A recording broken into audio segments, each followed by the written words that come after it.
What's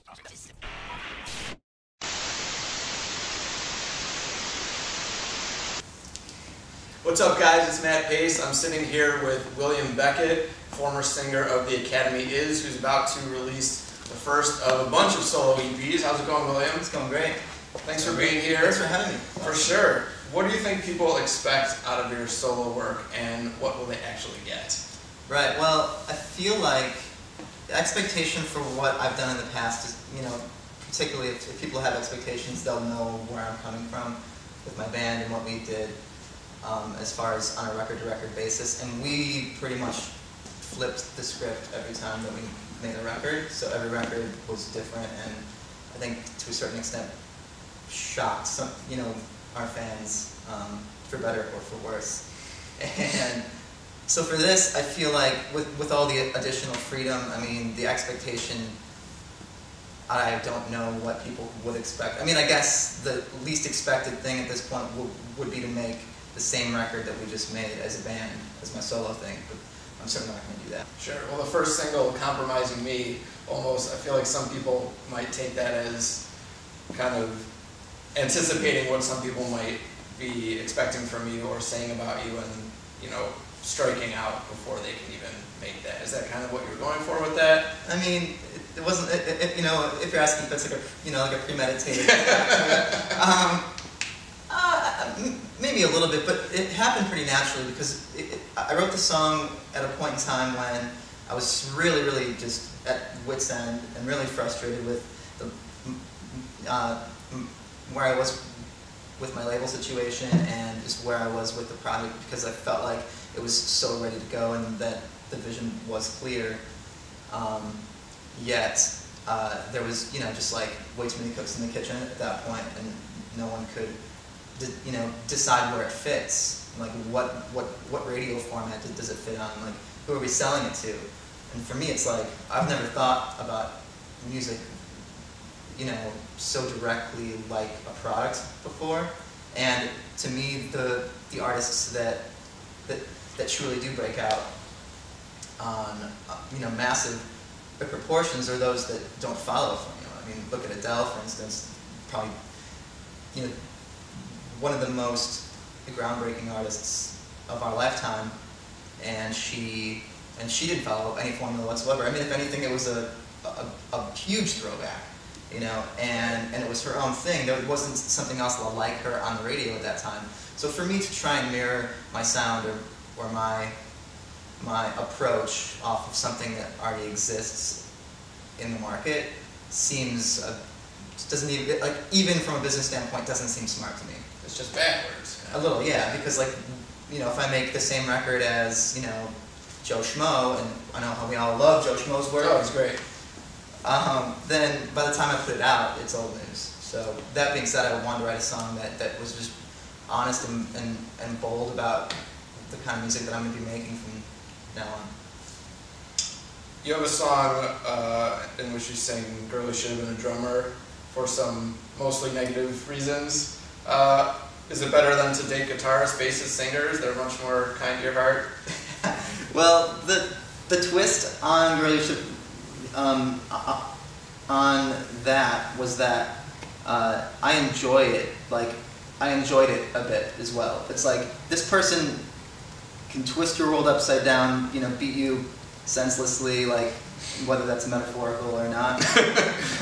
And but at the end of it, it's like, whoa, I'm enthralled by this different side of this person, And in a lot of ways, it is kind of a reflection of myself and how I've blossomed since leaving the band. And in certain senses, I feel like having tapped into that more instinctual, carnal part of myself, that I notice that more in others. And that's essentially what that song is about. It's about a wild night with either someone that that is you're seeing a different side of them that you never have, or someone that is just is taking you by storm. So what member of a band do you think tends to be the most volatile to get into a relationship with? definitely, it's got to be the lead singer. It's got to be the lead singer. Why? Why does it have to be? I mean, usually they're the most, I mean, I'm speaking from experience too, being one. Definitely the most vain and selfish. Okay? Like, not even necessarily, I think it sort of comes with the territory, but the attention that a lead singer gets, you know, I mean, for me, you know, if I were dating someone in a band, the singer, I mean, everyone's usually, like, that's where all the eyes go first, because that's the person that's projecting words to you. And usually the person whose face is on the cover of the record or whatever, or most, you know, prominently, everyone else is kind of hazy in the background. Blurry guys in the background. The blurry guys. So, well, that being said, usually the most passive-aggressive one is the lead guitar player who wants to have all the attention and everything. For me, it's like, these are all reasons. I mean, it sounds like a cliche, and if you've seen Almost Famous or Spinal Tap, it's like, you know, some of those cliches are true, like, but that's why it's funny, you know? Because it is kind of true, so I don't miss that part of being in a band or whatsoever. What's it like transitioning? When I interviewed you over the phone a few years back, I believe it was before the Academy was about to play a show at Riviera. Oh, cool. Now you're playing a solo show at Shuba's. What's that like to go from a big venue to a smaller one? I like it, and I feel like and don't get me wrong, I love playing big places. I mean, I get more excited about playing in front of more people than I get playing, you know, like, as far as my nervousness. Like, I'm always less nervous in front of larger crowds and more nervous in front of smaller crowds, sure, if that makes any sense. But for this tour, it makes perfect sense for me to do the small venues, like the more, you know, the more singer-songwriter, close-knit and intimate, you know, venue, because first of all, it's how I started. When I was 17 years old, I borrowed my dad's minivan, grabbed my acoustic guitar and a bar stool, and booked my own tour on the East Coast.